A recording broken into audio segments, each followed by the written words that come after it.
So good morning, good afternoon, good evening, everyone, wherever you happen to be in the world today. Welcome one and all to Coffee Talk. It is time once again for Coffee Talk Live, where we will be having some discussion about what is going on in the world today. We'll take a look at some clips from the news, share a little bit of dialogue with those of you who are able to join us for the live portion. And if you are watching somewhere else and you wanted to join the live portion, you can find us Monday through Friday at 2 p.m. Eastern Standard Time on YouTube, on Coffee Talk, and on Prepper University. That's at Coffee Talk Live and at Prepper University. You can find me on X at Coffee Talk Chat. You can find me on fistfulofradio.com, podcasting out of Atlanta. And you can find me now on Rumble at Coffee Talk 2 with the number 2. Naturally, I do read through as many of the comments as is reasonable for the benefit of those who are listening and not able to see the comments as they come up. And being joined today by Miss Kitty again, sleeping in the chair behind me, keeping me company. And I'll go ahead and say hello to some of the people that have chosen to chime in on the live portion. See, Tuck is here today. Brian, James, Helter, Dragon, Puck, who's making chili, Kimberly, JJ, and Armored Ghost. He says, how about state and local level DOGE organizations? Yeah, everybody should have oversight. If you're spending tax money, you should have oversight. And there are oversight organizations out there, but they're just not doing the job. And that's part of the problem. Yeah, there's no point in having oversight, as was pointed out with U.S. aid. There is actually a U.S. aid oversight committee. They were just ignoring everything. They were called out on it. I think we read the article like 2 weeks ago. And Ace has joined us. Glad you could make it today. And hello to everyone else who is watching and does not want to or cannot, for whatever reason, chime in. Naturally, we will be talking about DOGE and his email request. We're going to get to that here in a little bit. A couple of other things I wanted to run over first, because, there's so much is happening so quickly, it's hard to keep up anymore. We're going to talk a little bit about RFK Jr. here for a moment, and that's going to be from a Daily Mail article. The CDC defies RFK Jr. and Trump in key vaccine maneuver. Actually, they did something really shady, the CDC, and it's going to get interesting. I don't know if you've seen this in the news yet. The CDC has defied Robert Kennedy Jr. and President Trump by taking part in a vaccine meeting with the World Health Organization this week. What's the significance of that? As you recall, the World Health Organization has been cut off by the Trump administration, and that includes contact by federal agencies. They're not supposed to collaborate anymore. Back to the article. Under executive orders, the Public Health Agency was banned, there it is, from communicating with WHO as the U.S. started its withdrawal from it. So they went ahead and scheduled and had a meeting anyways. Somebody's going to lose their job. Trump cited the UN agencies failing during the C virus and close ties to China as reasons for the government exit. It's not a bad reason. However, a spokesperson for the CDC told Daily Mail members from the organization will be actively participating virtually at the WHO vaccine consultation meetings for the recommendation of viruses for 2025 and 2026 Northern Hampshire vaccine this week, whatever that means.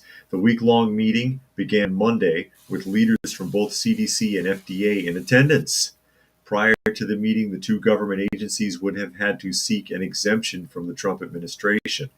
Twice annually, WHO organizes consultations with an advisory group of experts to analyze global flu data with recommendations issued on the composition of vaccine season. You don't need to have a meeting for that. These recommendations are used by vaccine regulatory agencies and pharmaceutical companies to develop, produce, and license flu vaccines, aka get paid, over the course of several months. The week's meetings for the 2025-2026 season is being held at the Francis Crick Institute in London, while the next meeting will take place in September. Health experts feared America's absence in the meeting could potentially lead to less effective flu vaccines. Do any of them work now? I've never had one. I've mentioned that before. Also, anyone I've known that's ever gotten it has been really sick afterwards. Do they work now? And here's Joe from Nebraska. Glad you could make it. JJ said Florida looking at tax force to audit state universities. They need one in Chicago. The senator in Illinois, we read the article yesterday, I think he was a senator, asked for them to come to Illinois. And they do need it. Puck says, speaking of the WHO, did you hear about the 51 dead in the Congo with a flu-like virus? No, I did not see that. I did not see that story. So right off the bat, we've agencies trying to buck the changes that have taken place, but getting away from the WHO is a good idea. I think it's a corrupt organism. I don't think they have everybody's best interest in mind. I believe it's all about the money. Selling jabs that don't work or that could potentially be causing harm. The pharmaceutical industrial complex is one of the biggest in the world. You want to talk about industrial complexes, people always go on about the military industrial complex. They ain't got nothing on pharmaceuticals. It has become so massive. I don't trust any of that. I see Bob Smith is here as well as Jeff. Said a little late, that's okay. Tuck said UM needs to be audited going back at least 30 years. Yeah, no kidding. They all do. And Monkey has joined us. Thanks for coming in today. Everything needs to be audited. Anything that gets any money from the government needs to be audited. Anything that's using tax money needs to be audited, and it needs to go back quite a ways, because it's the system, the way it was set up, it's been getting taken advantage of for decades, all across the board, from federal all the way down to local stuff, has been getting ripped off.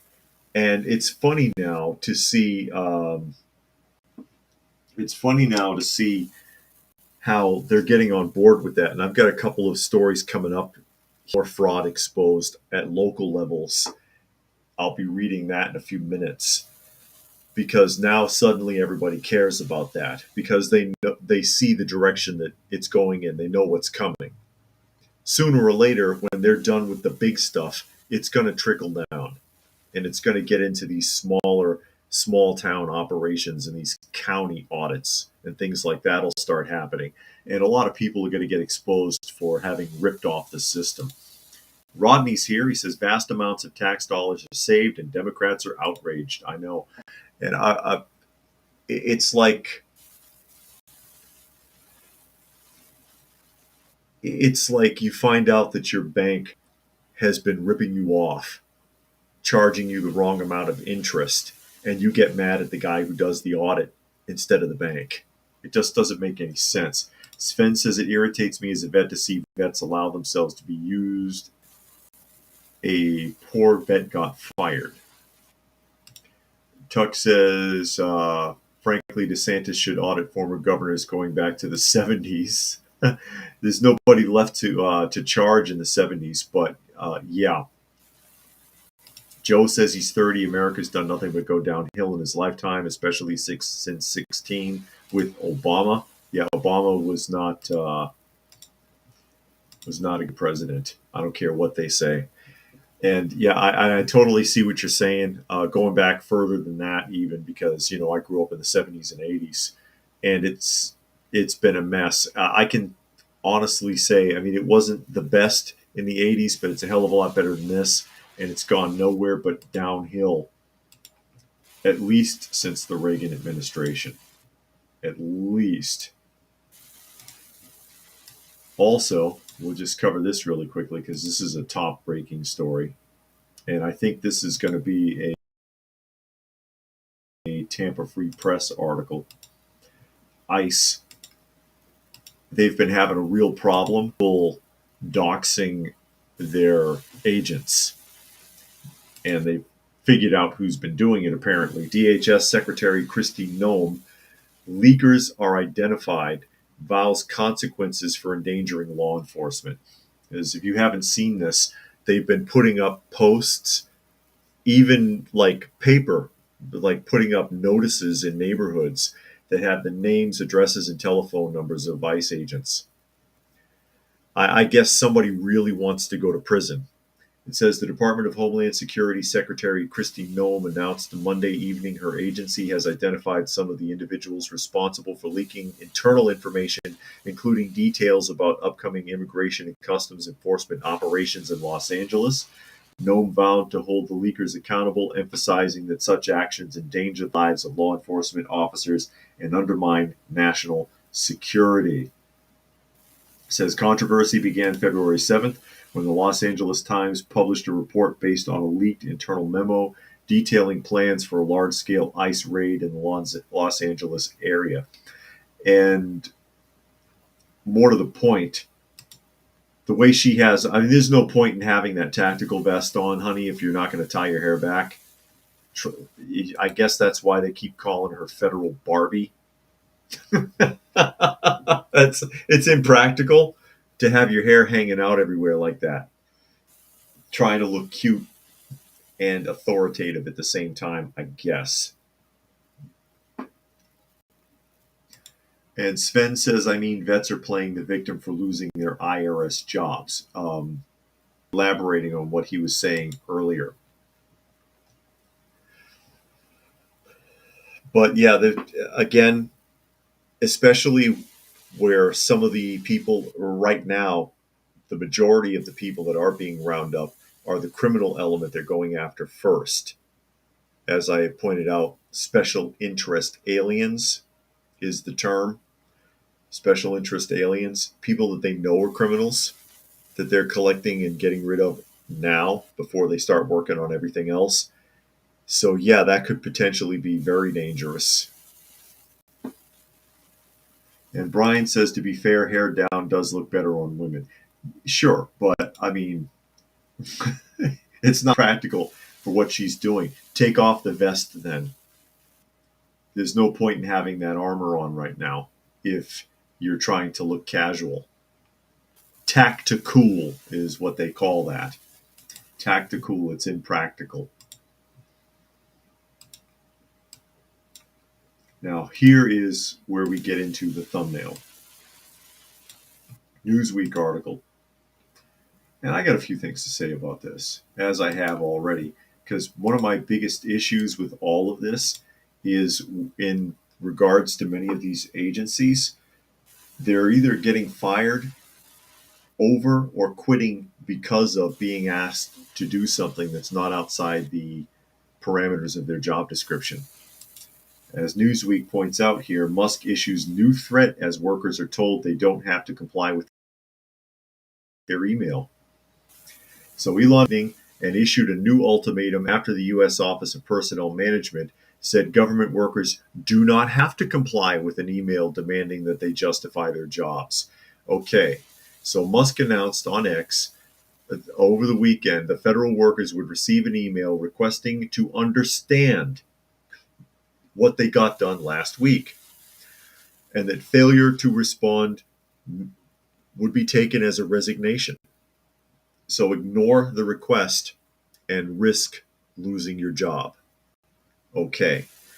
It says the announcement, as well as the subsequent email, which did not include the threat of termination in the email, sent federal agencies into a tailspin and culminated in the OPM telling agency heads on Monday that compliance with Musk's demand was voluntary.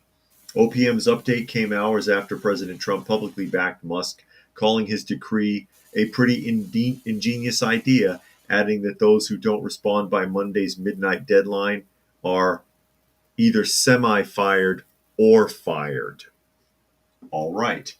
So what's going on here is Musk put out an email to a lot of federal agencies, to individual employees, and requested there was no threat in the email, but it's implied, okay, this is important. You could lose your job over this. Give us 5 bullet points, essentially describing what it is you do.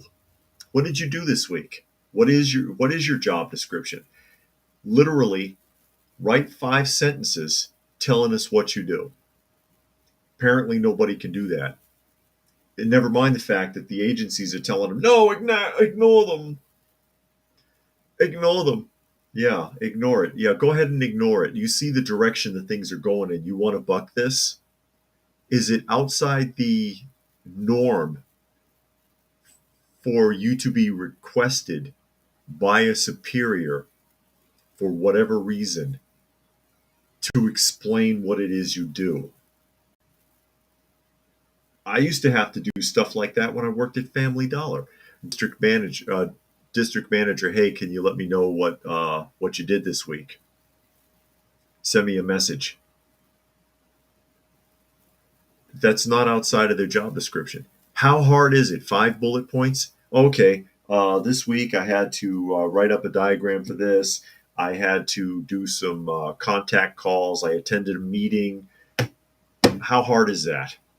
That's really what they're asking for. Frankie says tactical ballistic hair. Yeah, the hair. She's got so much hairspray, it's bulletproof. JJ said, I heard some of the managers within government agencies are instructing employees to respond to Musk with a GFY email. Yeah, that's a good way to lose your job. And Puck says all lawsuits over this are being tossed out of court. Yeah, because there's been a ton of lawsuits, but nothing illegal is being done. Nothing illegal is being done. It's in their contract somewhere, just like it's in your contract wherever you work, no matter where that is. You work at Walmart, you work at McDonald's, you work at Costco. Where do you work? You drive a garbage truck. Somebody in a senior management position has the authority under the contract to come up to you and say, what did you do this week? What would even if it's just the basics? I did the same thing I do every day, man. I drove around such neighborhood Monday and picked up trash. I drove around X neighborhood Tuesday and picked up trash. Okay, that's all we need to know. Just verify, and look at the meltdown. It's going to make it easier for people to be taken off the payroll and replaced by someone else. Jericho says, I seen a meme on a news agency comment section. It was a scene from Office Space with the boss and district manager asking, so what did you do again? What do you do again? I think I've seen that. Armand says 5 things: complained on Twitter, turned on computer, turned off computer, watched porn on agency computer, and complained on Twitter again. But mostly porn, right? Joe says normal people work in person. Federal employees shouldn't be an exemption and should be under the most intense scrutiny for stealing taxpayer money. Yeah, and that's the other argument. If you're being paid through tax dollars, you're more accountable because it's money that was taken from other people to pay your salary. It's not like I'm working for J.C. Penney. If I'm working for the government, that's your money paying for it.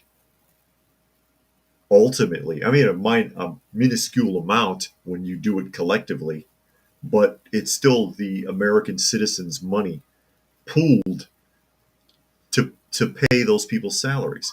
So yeah, they should be under some sort of scrutiny. They should be observed. What is it that you do? Are you spending all of your time? Are you spending all of your time watching porn and screwing around on social media? Or are you doing your job? Are you doing your job? I'm gonna throw you a bone here. I'm I'm going to throw you a bone here. I'm going to put something in the comment section really quickly because this is what makes me think of. This is what we really, really need. This is what we really need in these offices. Okay. As I've mentioned before, I have another channel, and that channel is a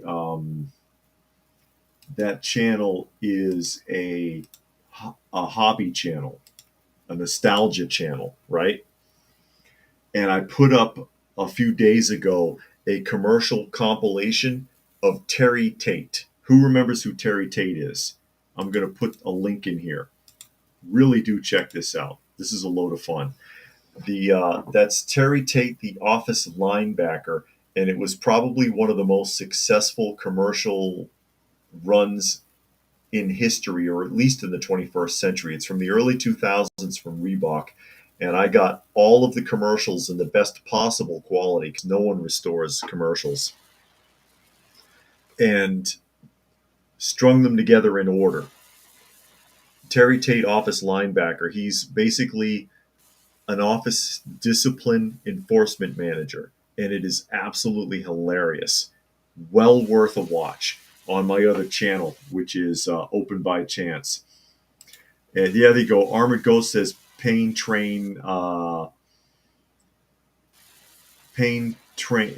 Terry. And James says the other channels cost me money in the past. What, from the weekly roundup? Yeah, Armored knows it. You drink the Joe, you make some mo. It's hilarious. I wish that it makes me wish there was an office linebacker. They need some in government. Kimberly says they also wanting to see the ones that I do not respond actually work there. Yeah, they want to see if you actually are you just collecting a check like that. What was it? Taxi. Elaine Nardo, when the cab drivers were on strike and Elaine was working in an office, and she convinced her manager, she was working as a substitute secretary, and convinced her manager to speak up at the meeting, and they didn't realize he was still there because he was supposed to have retired 5 years earlier, and so they laid him off. Sven says the mafia has more transparency with their election money. No kidding. No kidding. So yeah, please do, if you've never seen that channel,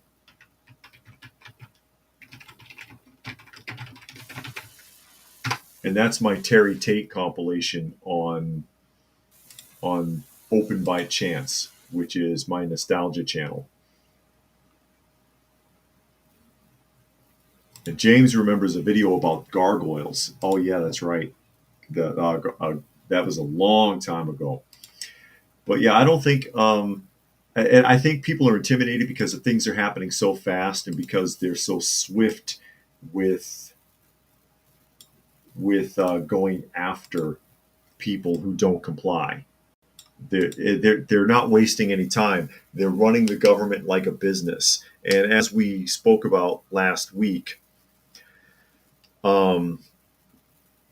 people don't like that because they're like, oh, the government's not supposed to make money. It's supposed to help people. And it's like, well, okay, fine. There are services that are supposed to be provided, but you can't just throw money around. There's got to be some accountability, or else you end up right where we are. And that's $36 trillion in debt. And there's no excuse for it. Hey, Miss Kitty. Hi, darling. She looks so sleepy, doesn't she? Like she's like getting up because she has no choice. And Sven says that is the best commercial series. It's a lot of fun. So if any of you are not familiar with that channel, or you haven't seen that, check the link out. Check the link out. Join us over there. If anything ever happens to me here, that's where I'll be spending my time. As we get into the Ukraine again.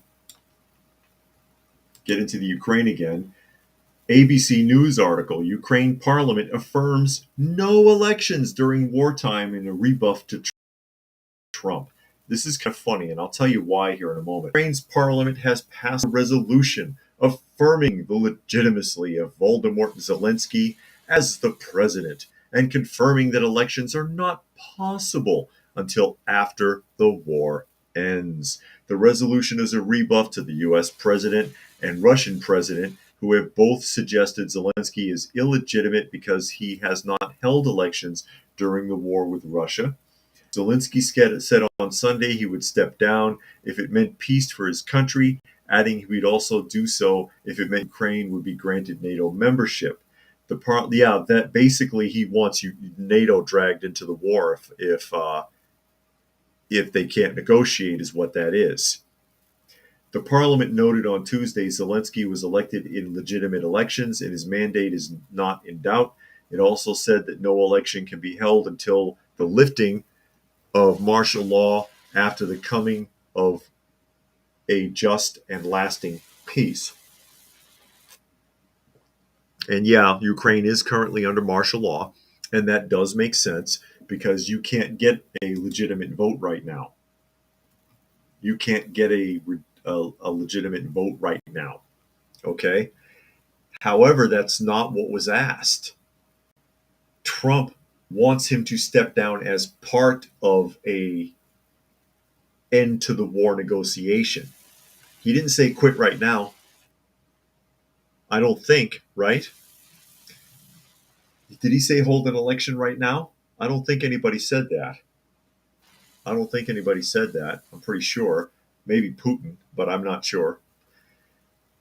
The idea is negotiate peace, you step aside, Ukraine holds another election.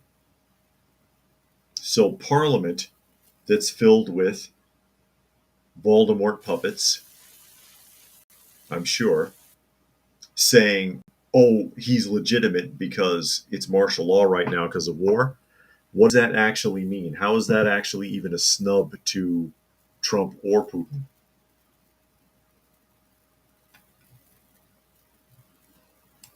And Sven says that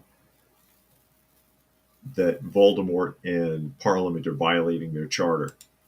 Well, I mean, again, under martial law because of wartime, with men in the field and all that, you can't get an accurate vote. So I kind of understand their angle on that. But at the same time,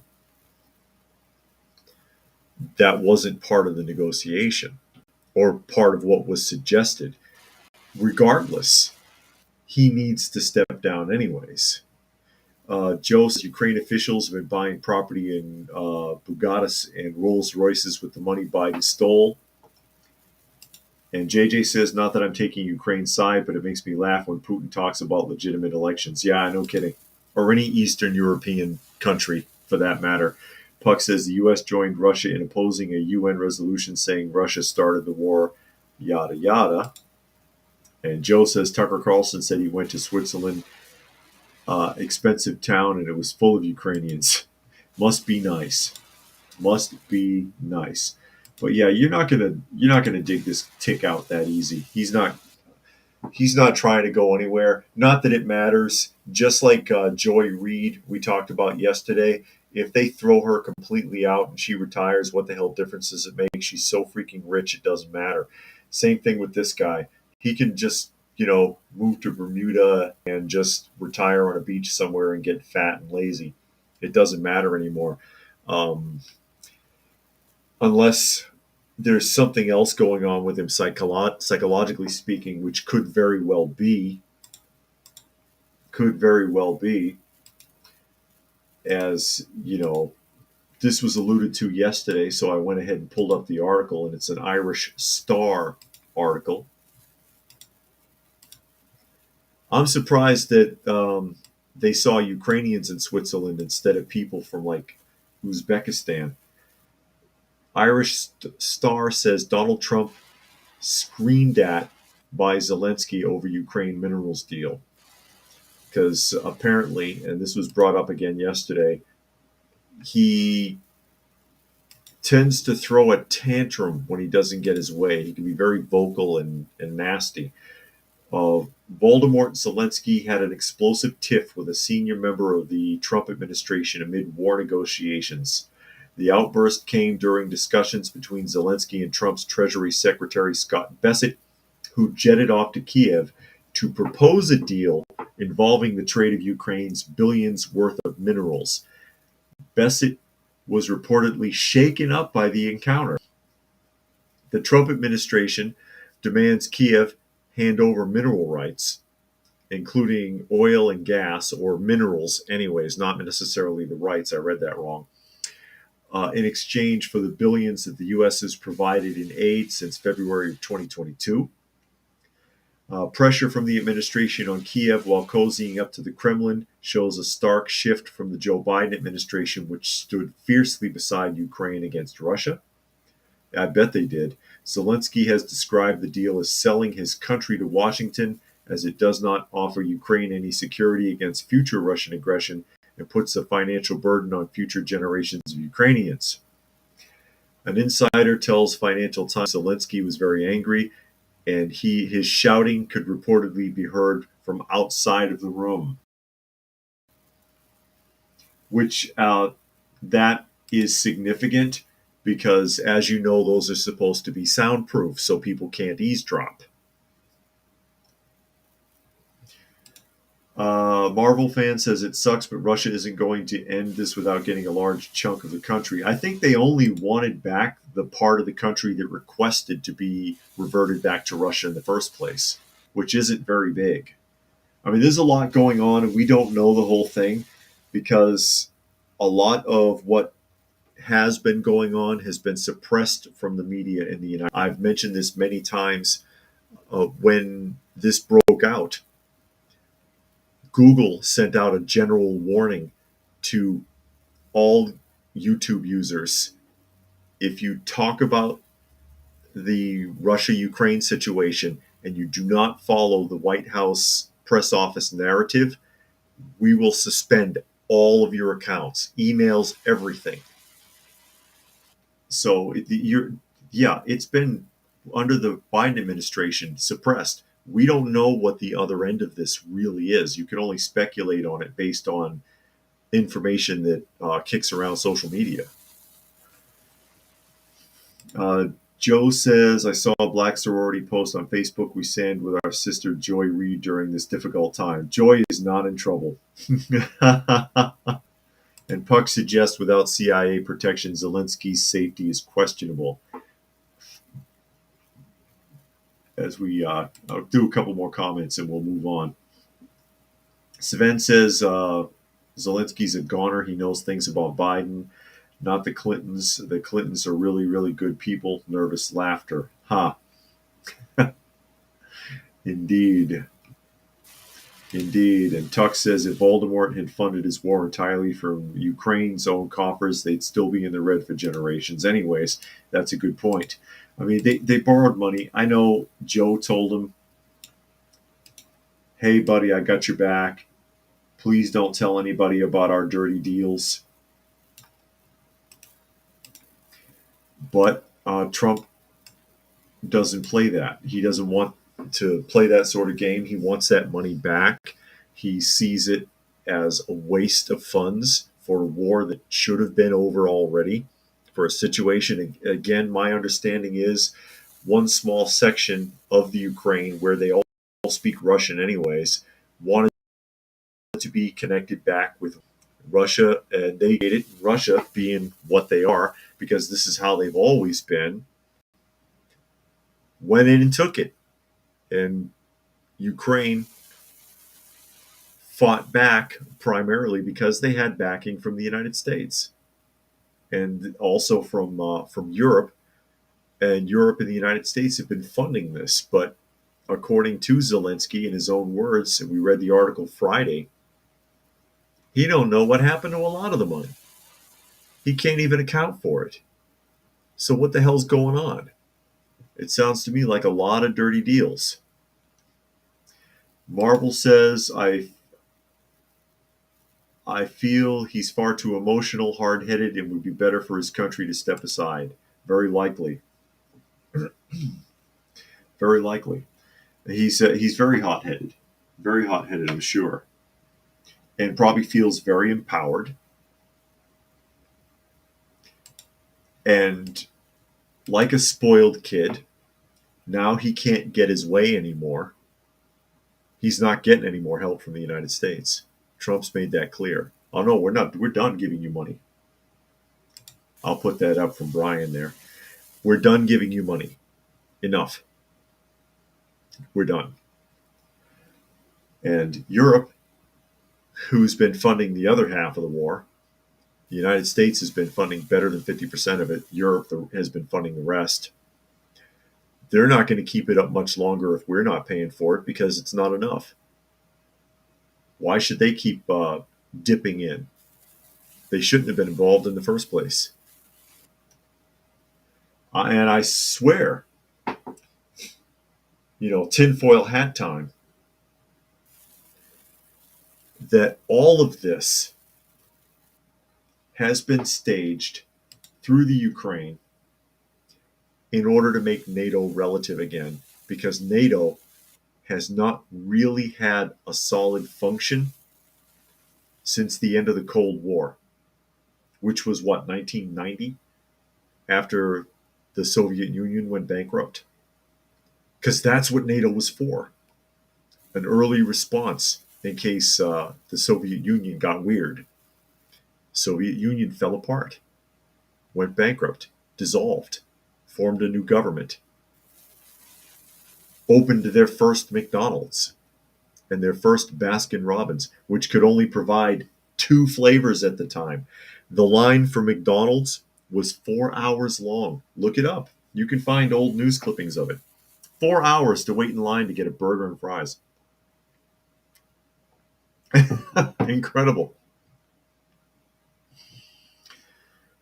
Puck says everything is pointing to normalized relations with Russia, lifting of sanctions, unfreezing assets, and opening up trade. Joe says it's not like Ukrainians are a beacon of freedom and democracy prior to this. True. Zelensky banned Russian churches. Interesting. That I don't remember. If he banned the churches or not. But you're probably right. I don't know everything. I don't know everything, and I'm not trying. But yeah, I mean, I wonder if this whole thing, maintaining a situation with Ukraine versus Russia, was a long game to keep NATO relative.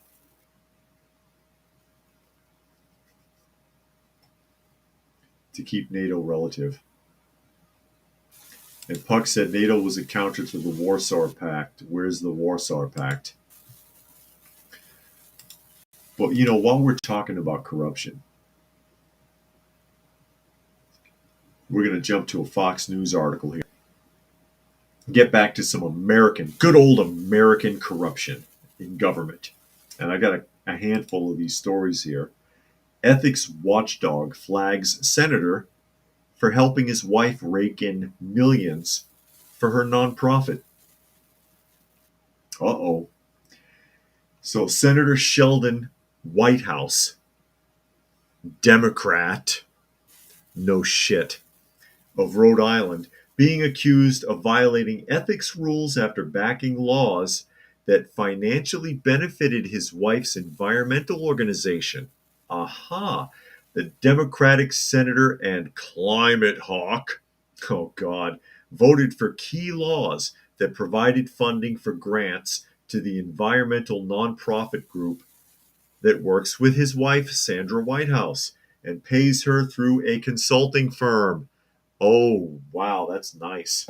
The ethics watchdog, the Foundation for Accountability and Civic Trust, the acronym for that is FACT, I like that, is asking the Senate Select Committee on Ethics to investigate Whitehouse to determine whether he violated the Senate ethics rule on conflicts of interest. The group works primarily to draw attention to potential Democratic lawmaker ethic violations. Whitehouse's wife, Sandra, is employed as president of consulting firm Ocean Wonks. A wonk is when you screw somebody over, right? I think that's really interesting that that's the name of the organization, Ocean Wonks. Wah, wah, I wonked you, and has been since 2017. Before that, she was a direct employee of Ocean Conservatory, serving as the senior policy advisor as of 2008. Ocean Conservancy has received more than $14.2 million in federal grants and was given two sizable grants for $5.2 million from the National Oceanic and Atmospheric Administration for marine debris cleanup and $1.7 million from the Environmental Protection Agency to assist with marine debris cleanup. So this guy has upvoted everything that would benefit his wife's charity that she gets a kickback from, and they want him investigated for it. And naturally, he's a Democrat. It's like every time I read one of these stories, it's a Democrat lawmaker. It's never a Republican. It happens, but most of the time when I read these stories, they're Democrats. And I find that fascinating. Sheldon Whitehouse. I'm going to look him up. I want to see if I can... oh, nothing. Let me try...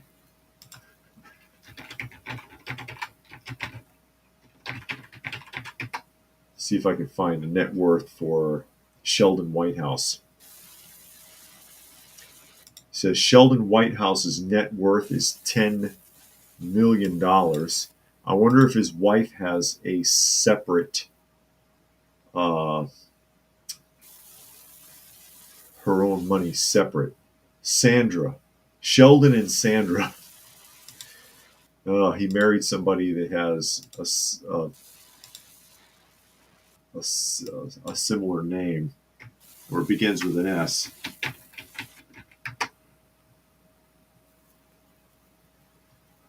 No information on Sandra, but Sheldon's net worth is $10 million. It doesn't say what hers is, so I'm not sure. So another one bites the dust. I think that's interesting, hard to prove, though.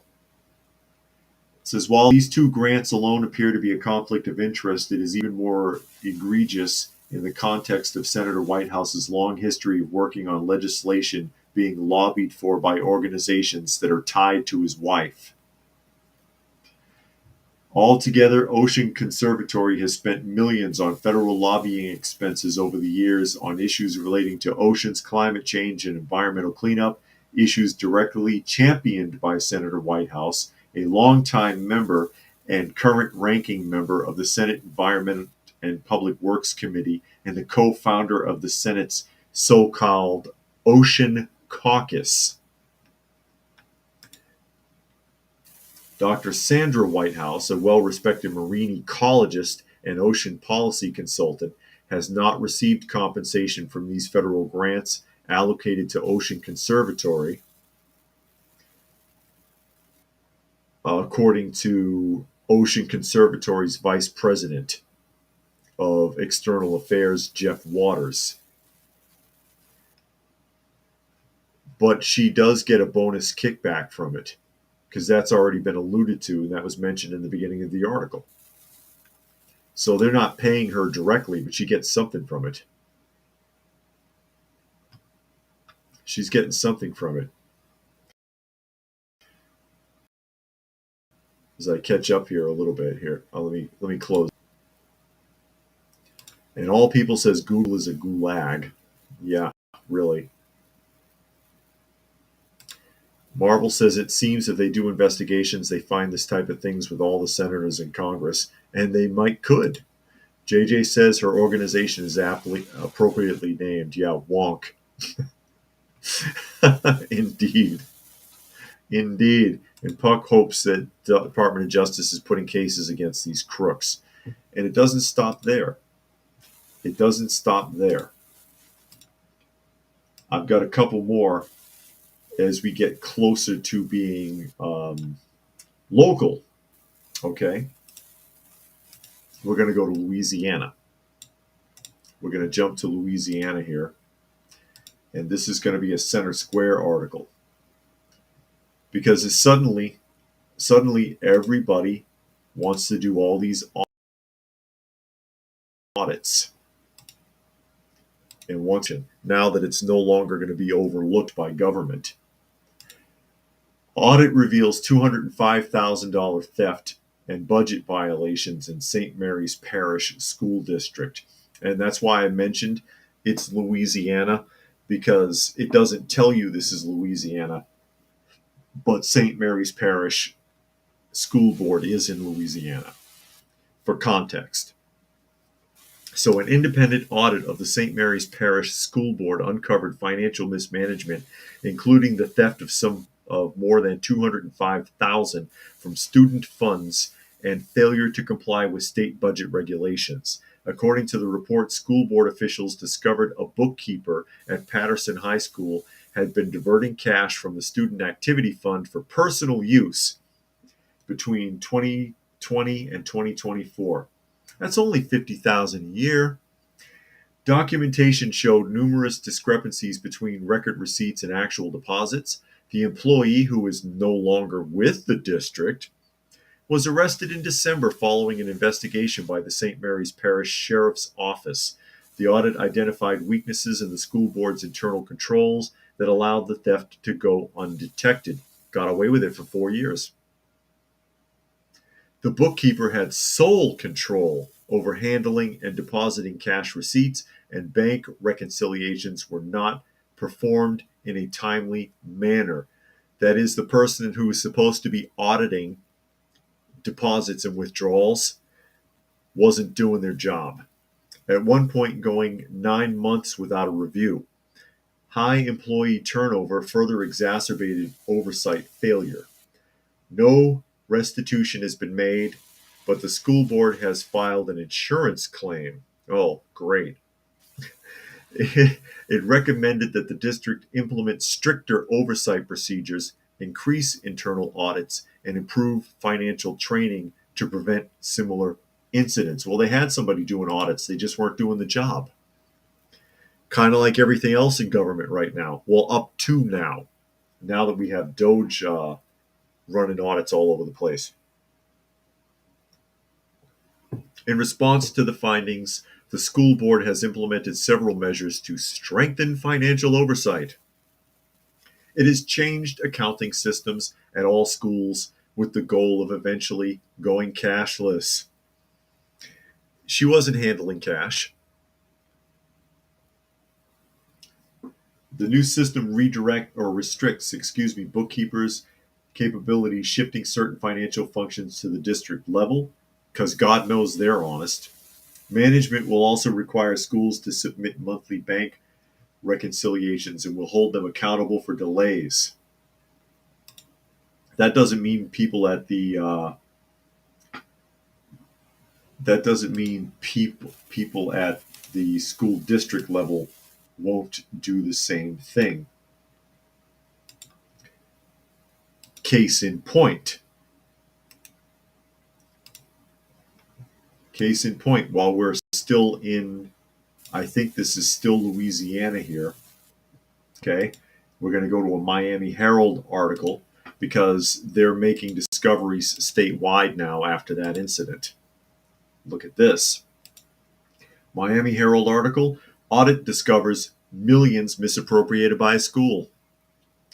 An audit by the Louisiana Legislative Auditor has exposed significant financial misconduct allegedly involving Chuckisha Scott, the CEO of the Charter School Education Explosion. And that is, Education Explosion is the name of the organization. And yeah, we're at the district level now. Surprise! The audit comes amid greater federal reform as Elon Musk's Department of Government Efficiency recently terminated numerous contracts within the Department of Education, including over $100 million allocated for diversity, equity, and inclusion training. The Louisiana audit alleges Scott diverted over $2 million in charter school funds for personal expenses and accuses her of misappropriating over $166,000 for the lease and purchase of luxury vehicles. Why do they always buy cars? It's so obvious. The Department of Education has remained under scrutiny for its funding practices and the effectiveness of its programs. DOGE has noted that recent changes aim to ensure that taxpayer dollars are used efficiently and that educational institutions focus on core academic objectives rather than controversial training programs. I agree. Nikki Nelly, founder and president of Parents Defending Education, said DEI was never about equality or equity, excuse me. It was about enforcing ideological conformity and instituting discrimination. More states need to follow suit. I agree. Meanwhile, Scott allegedly used her education explosion, getting back to the chief administrator here, the CEO from the school board who was stealing money, used her education explosion credit card for personal travel expenses exceeding $130,000 as well. The legislative auditor stated by improperly diverting funds to FICS bank account and using those funds for their personal benefit, Ms. Scott and her family may have violated the Louisiana Constitution and state and federal law. I would think so. Funds totaling more than $220,000 were allegedly misappropriated from payments made by students and parents, and cash payments amounting to over $71,000 were reportedly never deposited. In response to the audit's findings, Education Explosion has announced plans to pursue legal action against the Louisiana legislative auditor, asserting the report contains inaccuracies. Does it? There's $2 million missing, and one person is at the end of that, and her family. Seriously? Tuck says she couldn't have just taken enough to pay the utilities and no one have noticed for a quarter century. No, she's got to live in the lap of luxury.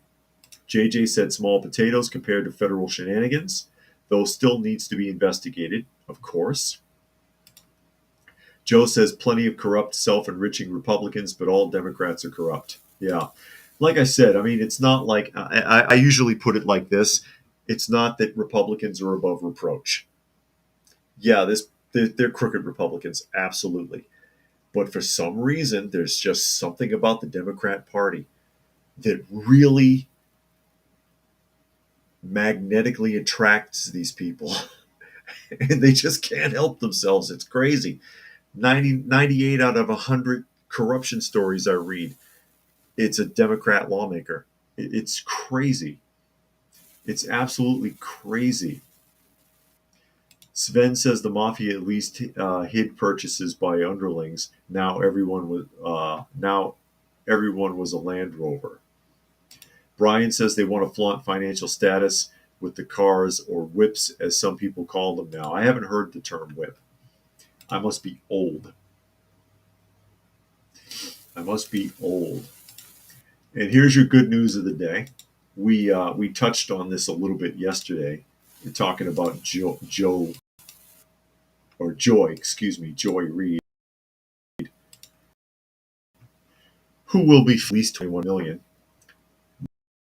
Mediaite article, keeping lineup overhaul. MSNBC formally lineup changes set to go into effect in late April as the network enters a period of significant uncertainty. The overhaul is the first major move being made by Rebecca Cutler, a cable news veteran who was named president of the left-leaning network earlier this month. Mark Lazarus, the CEO of MSNBC's parent company Spin Co., had previously named Cutler interim president following the exit of Rashida Jones. Among the major changes, Jen Psaki, former press secretary in the Biden White House, will take over the 9 p.m. hour Tuesday through Friday. The hour is currently being hosted by Rachel Maddow, who returned 5 days a week in the slot for the first 100 days of Trump's administration. Inside with Jen Psaki, which the network said was Cutler's brainchild, has been a success for MSNBC since it landed in 2023. drawing strong reviews and solid ratings for the network. Really? Maddow will return to hosting her euphonious show only on Monday nights, and Alex Wagner, who had replaced her in the hour for the rest of the week, will lose her show, however, remain at the network as senior political analyst. So basically, they're kicking and shifting people all over the place at MSNBC.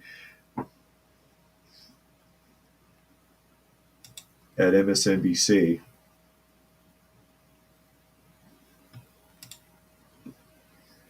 And doing what a network should do, and that's design their programming around actual viewership, actual ratings, rather than trying to push agendas, because most of these shows, nobody's watching them, and they should have long since been canceled.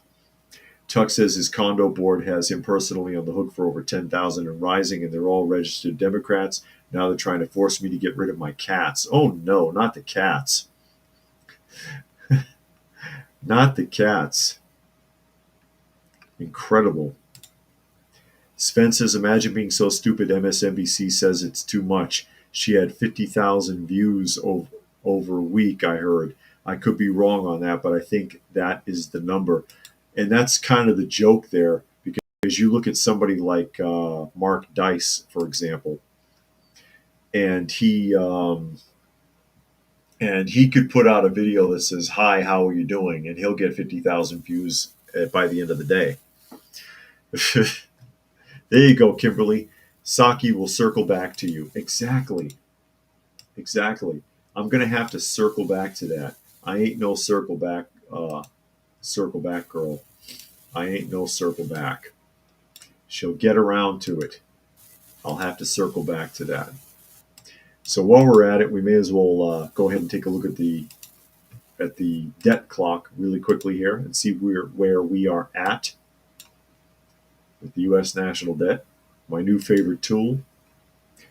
And DOGE is currently at 136 billion and change. 136 billion 300 million and change in projected savings from money that has been turned off or clawed back. That's a lot of money, but again, still a drop in the bucket when you look at the national debt, but that's why this is being done. That's also, again, the argument against this, as I've heard people put it. Oh, well, it hardly compares to the amount of the national debt. That doesn't mean you don't do it. Something has to be done. Money's been getting spent out of control for decades. Out of control for decades, and something has got to be done. Tuck thinks MSNBC is USAID funded. Is it? It wouldn't surprise me if they were getting money through that organization. I know a lot of news agencies were. But there's the debt clock again. So far, so good. I like opening that up every day and seeing those numbers continue to rise on the DOGE clock. People don't like Elon. People don't like Trump. Hey, it is what it is. You're going to tell me that Biden was any better, or Obama? You want them back? Maybe you would have liked Kamala Harris to be president right now. And that clock would say 46 trillion instead of 36 already, because she doesn't know what she's doing either. Is America being run like a business? Yes, it is, but maybe that's what we need.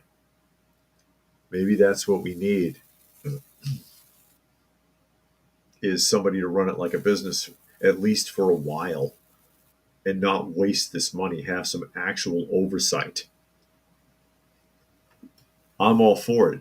And I've been scolded about that. Oh, you trust Trump? You trust Elon?